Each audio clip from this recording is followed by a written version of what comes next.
అందరికీ నమస్కారం అండి. ఎప్పటి నుంచో కళ్యాణ్ గారితో సినిమా చేద్దాం అనుకున్నది ఎలా కొద్దిగా లేట్ అయిన అడగయి చేసాం. బట్ లేట్ అయినా కొద్దిగా మంచి సినిమా చేసాం అన్న సాటిస్ఫాక్షన్ మా ఇద్దరికీ ఉంది. యా ఫస్ట్ ఇజం టీజర్ చూడగానే హరికృష్ణ గారికి తెగ నచ్చింది. ఆయనకి నచ్చింది ఏంటేసి ఈయన పొంగిపోయాడైనా ఆయన ట్రైలర్ చూసి ఏంటయ్యా నా కొడుకు ఎట్టా ఉన్నాడు అన్నాడు.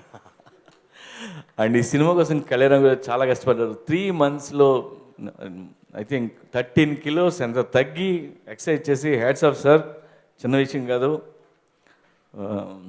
మిమ్మల్ని చూసి నాకు ఎక్సర్సైజ్ చేయాలని ఉంది.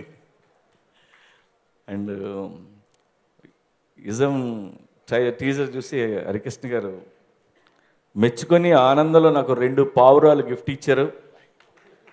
అవి గుడ్లు పెట్టాయి సార్.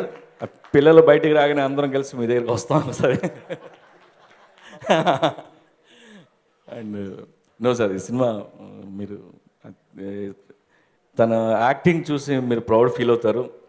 And fantastic performance. ఇందులో ఈ సినిమాలో ఒక కోర్ట్ సీన్ చేశారు కళ్యాణ్ రామ్, మీరు చూడాలి.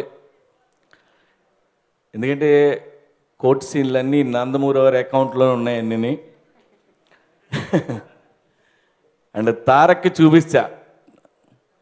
చూపిస్తే తారక్ చూస్తూ యాట్ అని వచ్చాడు. అండ్ సో ఫైనల్లీ మంచి సినిమా తీసామని ఆనందం అయితే ఉంది. అండ్ అనూప్ చాలా మంచి పాటలు ఇచ్చాడు, వెరీ గుడ్ రెస్పాన్స్ ఇవాళ. అండ్ అనూప్ నాకు రాసే అవకాశం, పాడే అవకాశం కూడా ఇచ్చాడు. ఇప్పుడు పాట రాస్తున్నప్పుడు అర్థమైంది నాకు భాస్కర్ భట్లు ఎన్ని కష్టాలు పడతాడో. ఈ పాట రాసే బదులు కథ రాసుకోవచ్చు అనిపిస్తుంది నాకు. And Aditi best of luck, చాలా కష్టపడింది అమ్మాయి, బాగా చేసింది. తెలుగు అన్ని డైలాగులు తెలుగు నేర్చుకొని చెప్పింది, వెరీ గుడ్.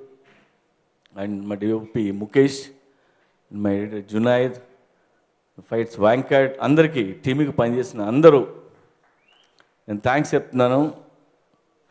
ఏ ఆడియో ఫంక్షన్ పెట్టుకున్నా మా సినిమా బాగా వచ్చిందని చెప్తాం కదా, దానికోసమే పెడతాం. బట్ మళ్ళీ చెప్తున్నాను, మా సినిమా చాలా చాలా బాగా వచ్చింది, trust me. Thank you. Please subscribe. Please do subscribe. Please subscribe. Please subscribe. Please subscribe to our YouTube channel.